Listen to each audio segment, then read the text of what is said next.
নমস্কার বন্ধুরা, সুজাতা ভিলেজ কুকিংয়ে আপনাদের অসংখ্য অসংখ্য ধন্যবাদ জানাই। আজ আমি আপনাদের 1 কাপ চালের গুঁড়ো দিয়ে দারুণ মজাদার একটি ব্রেকফাস্ট রেসিপি শেয়ার করব। এটা আপনারা সকালে ব্রেকফাস্ট হিসেবে খেতে পারবেন কিংবা ইভিনিংয়েও খেতে পারবেন। খেতে পুরো দুর্দান্ত হয় এবং বাচ্চাদের টিফিনেও আপনারা দিতে পারবেন। এর জন্য পুরো রেসিপি দেখতে থাকুন, আশা করি আপনাদের খুবই ভালো লাগবে। সাথে যদি চ্যানেলের নতুন বন্ধু হয়ে থাকেন অবশ্যই চ্যানেলটি সাবস্ক্রাইব করে নেওয়ার অনুরোধ থাকলো।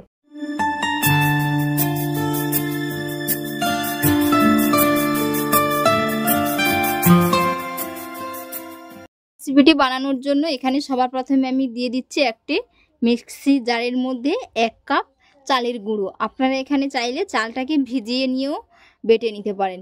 তো আমি গুঁড়ো চাল, তো এখানে আমি 1 কাপ চালের গুঁড়ো দিয়ে দিয়েছি। এবার আমি এর মধ্যে দিয়ে দেব একটি সেদ্ধ করে রাখা আলুটা আমি একটু টুকরো টুকরো করে কেটে নিয়েছি। এবার আমি এই মিক্সি জারের মধ্যে দিয়ে দেব এই কাপের মাপ করে 1 কাপ জল। এবারে দিয়ে দিচ্ছি 1 কাপ জল দিয়ে এটা মিক্সিতে আমি খুব ভালো করে ঘুরিয়ে নিয়ে একেবারে মিহি করে পেস্ট রেডি করে নেব। একেবারে মিহি করে আমি পেস্ট করে নিয়েছি। তো এবার আমি একটি মিক্সিং বোলের মধ্যে বেটারটা ঢেলে নিচ্ছি। আর কত সুন্দর হয়েছে এই যে বেটারটা।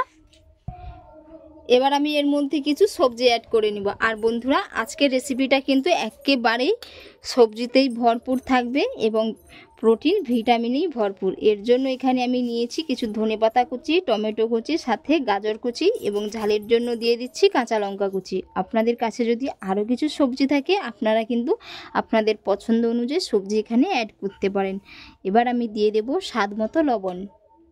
স্বাদ মতো লবণ দিয়ে দিচ্ছি। আর আপনারা কিন্তু সবজিগুলো চাইলে চপারেও চপ করে নিতে পারেন। এবার আমি দিয়ে দিচ্ছি 1/2 চামচ কালো জিরে। এবার দিয়ে দেব 1 চামচ সাদা তিল। এবার দিয়ে দেব ঝালের জন্য 1 চিমটে হলুদের গুঁড়ো, কালারের জন্য দিয়ে দিলাম 1 চিমটে হলুদের গুঁড়ো, 1/2 চামচ জিরের গুঁড়ো, 1/2 চামচ ম্যাগি মশলা। এবার দিয়ে দিলাম এর মধ্যে চাট মশলা।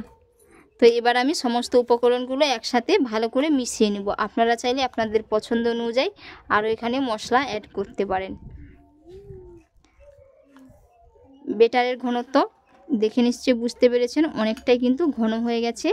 এর মধ্যে আমি একটু মিক্সির জারটা ধুয়ে যে জলটা রেখেছিলাম এটা দিয়ে দিচ্ছি অল্প করে একটু। এবার আমি দিয়ে দিচ্ছি 1 চিমটে বেকিং পাউডার। খুব ভালো করে মিশিয়ে নেব। আর বন্ধুরা, এখানে বেটারের ঘনত্বটা আবার কেমন হয়েছে ফাইনালি দেখতে পেয়েছেন। এবার আমি এগুলো বানিয়ে নেব। এইদিকে আমি একটি তাওয়া বসিয়ে দিয়েছি। তাওয়ার মধ্যে অল্প করে একটু তেল দিয়ে দেব। এই যে অল্প করে একটু তেল দিয়ে দিয়েছি, দিয়ে খুব ভালো করে মাখিয়ে নেব।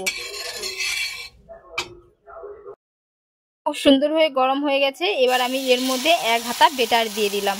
এরকম 1 হাতা করে দিয়ে আমি বানিয়ে নেব। আপনারা চাইলে এর মধ্যে 1.5 হাতাও দিতে পারেন। কত সুন্দর হয়েছে।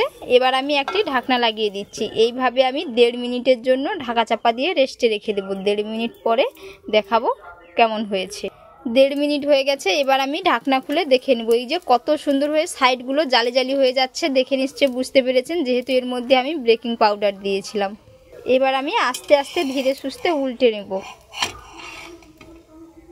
এই যে এইরকম করে উল্টে নিতে হবে। আর এই সাইডটা দেখুন কত সুন্দর হয়েছে উল্টো পিঠটা। চুলার ফ্লেমটাকে কিন্তু লো টু মিডিয়ামে রেখে বানিয়ে নিতে হবে। এবার আমি উল্টো পিঠটা ঠিক একই রকমভাবে উল্টে নেব।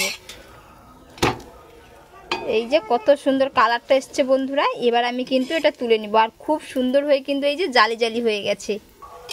আবারও একটা ঠিক একই রকমভাবে বানিয়ে নেব। আবারও ঠিক একই রকমভাবে আমি ঢাকনা দিয়ে দিলাম। আবারও ঠিক একই রকমভাবে আমি ঢাকনা খুলে দেখে নেব। সাইডগুলো ঠিক একই রকমভাবে কিন্তু এই যে জালি জালি হয়ে গেছে। এবার আমি 1 পিঠ উল্টে নেব।